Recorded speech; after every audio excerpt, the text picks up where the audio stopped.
How's it going, my Mustang 4th and 5th graders? This is a follow-up to last week's end-of-year review questions. Okay, so we're going to go through the answers and have a brief discussion, if needed, about the content. Okay, number one, there are two tasks in this locomotor movement, alternating your weight.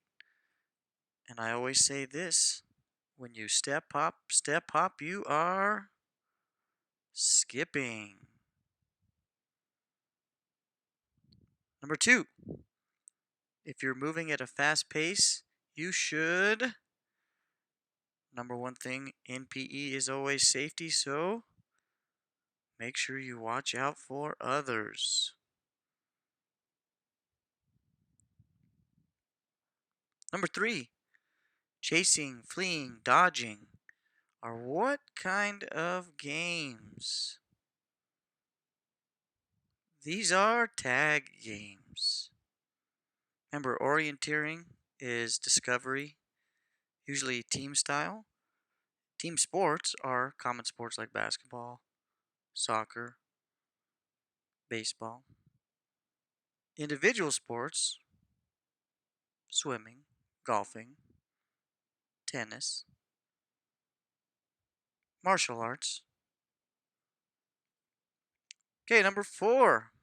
What is a motor skill? Especially in PE. A motor skill is C. Any movements and actions of the muscles used in sports and PE, such as throwing, catching, kicking, tossing, and many more. Number five. In baseball or any sport, when you're throwing for distance, remember the key word is throwing for distance, you should use these two parts of your body. What are they? Best answer, upper and lower body. Remember, B would not be correct because legs and knees are both lower. Arms and wrists are both an upper part of the body. Eyes on target is a cue for throwing. The question says which two parts of your body? When you want to throw for distance, you want to basically use your whole body, upper and lower body, to twist and follow through towards your target. Number six, vigorous exercise means the V word in PE, vigorous, always means your heart rate keeps increasing and works harder. Man, vigorous is continuous and it keeps increasing. Number seven, if you want to get better at any skill, you should practice how much and when. I always say this is like playing an instrument. Okay, if I want to get better at swinging my golf club or shooting free throws, A, you should practice 30 minutes every day. That is going to help you develop the skills faster and more efficiently. Number 8, when passing and receiving a basketball, you should aim for this part of your partner's body and make a target after on your own body. I always say aim for the chest, especially if it's a non-bounce pass, okay? A bounce pass, you're going to aim for a target on the ground, usually halfway between the point of view and your partner. Number 9, which locomotor skill requires you to keep one leg in front as you move? I always say one in front, one in back, up and down and ride that horsey. That is a gallop. Number 10, this locomotor skill is similar to hopping, but you're landing for a pause on opposite legs. Key word here is pausing and landing on the opposite leg. It's not a hop, but it's similar. This is a leap.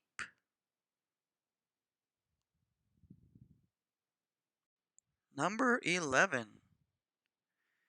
If you are trying to cross a stream without touching the water, you should do this first and then this. Remember, you want to build momentum. Best answer is run, then jump. Okay? Running is going to create the momentum, and jumping will be the motor skill to get you up in the air and cover the distance to clear the water. Number 12, flexibility is also called, best answer, A, stretching, or ROM, also known as ROM, which means range of motion. That means the range of motion your bones can move, controlled by the elasticity of the muscles, which means like a rubber band. How far can you stretch it safely? Number 13. If you want to jump higher, you should swing what? Best answer, both arms. Your arms are going to help you create leverage and create more force for your body to go up in the air.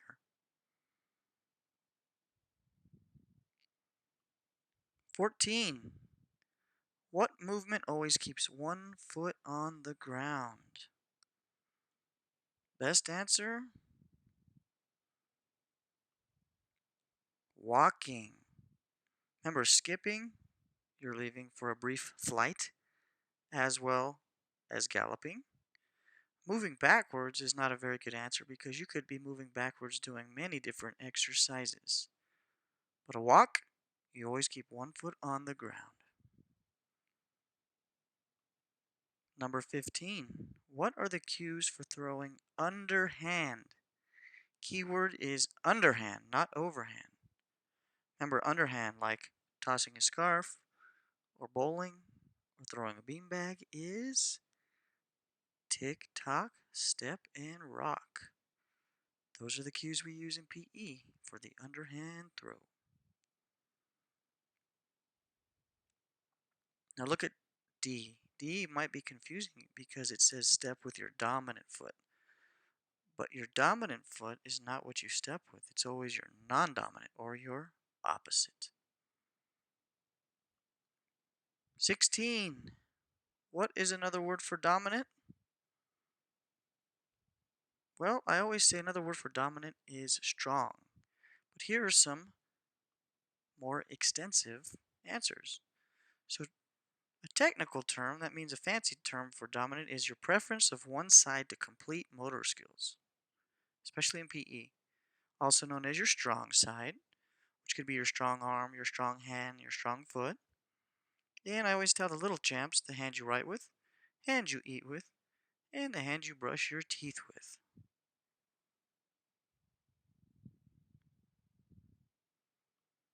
17. What sport do you dribble with your feet? Everybody should know this. Soccer. Now remember, which would you dribble with your hand? Think about that.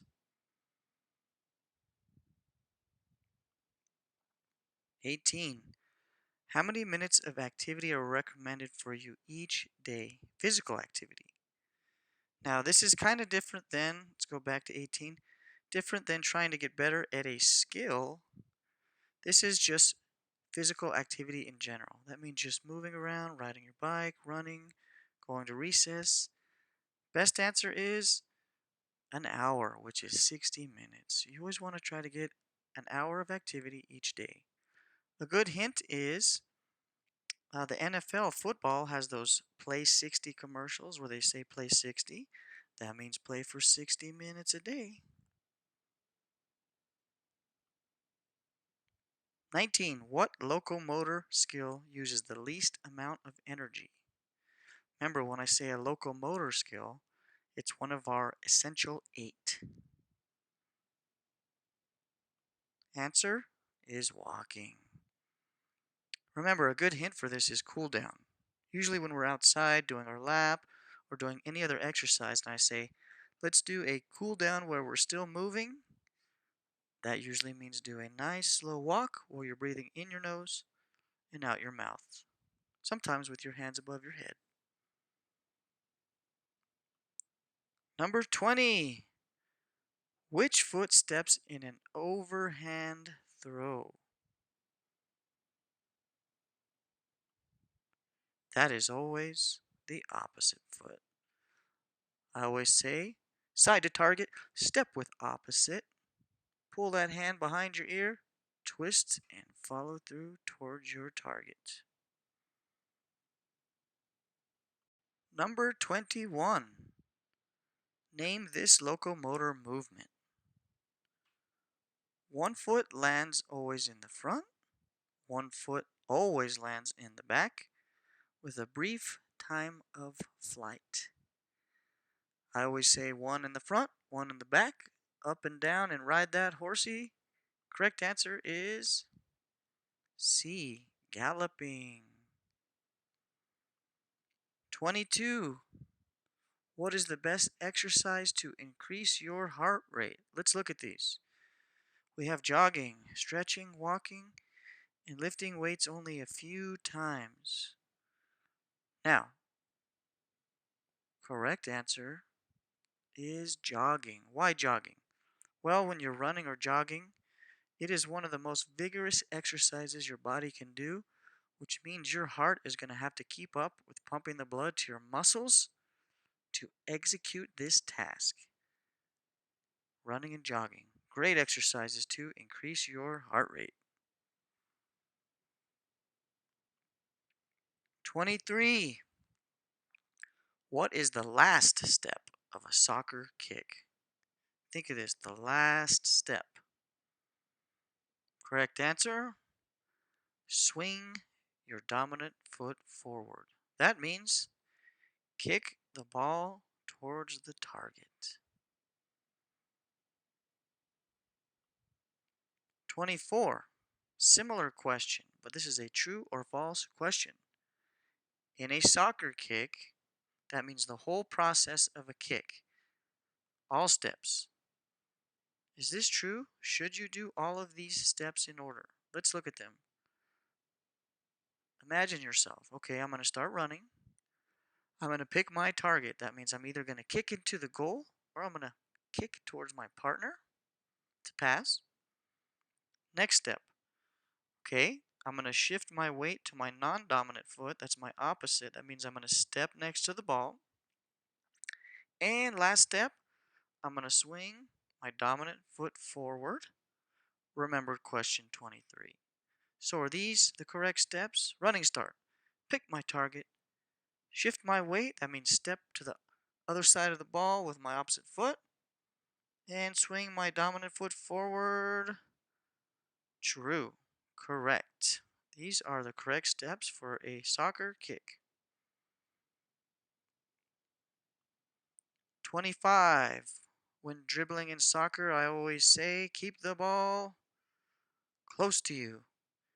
Remember, you want to keep the ball close to you. You are controlling the ball. If I'm kicking and chasing the ball is controlling me. That is not a soccer dribble. Keep it close to you. Keep it under you. I always say keep your eyes on top of the ball. 26. If a student is swinging a baseball bat around in PE, what is the number one concern? This is a question concerning safety, okay? Remember, any equipment like a bat, if we're swinging around or being dangerous, number one thing in PE is we got to remain safe and be aware of space. That is our spatial awareness. 27.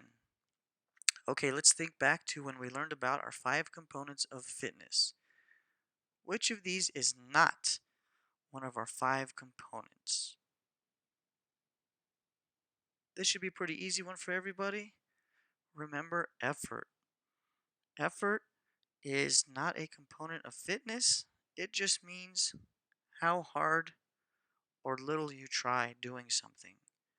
You could have effort in muscular strength, muscular endurance, flexibility, cardio, and your body composition improvement. So, effort can go into each one of those. That's why it is not its own component.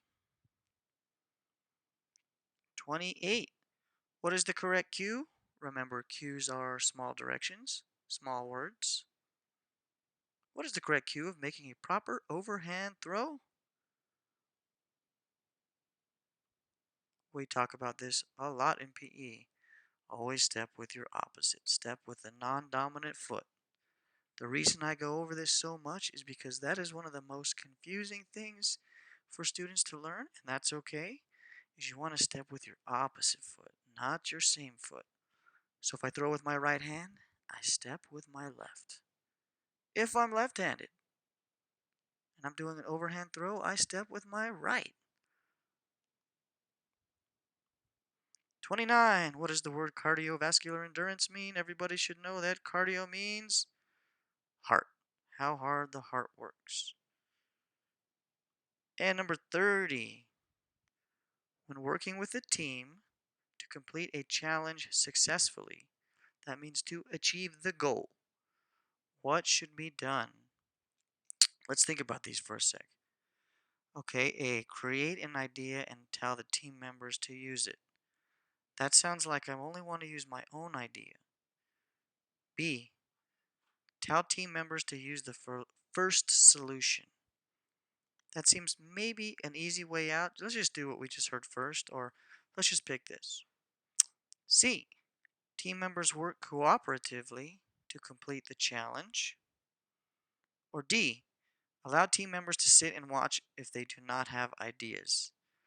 That does not sound like good participation. Correct answer.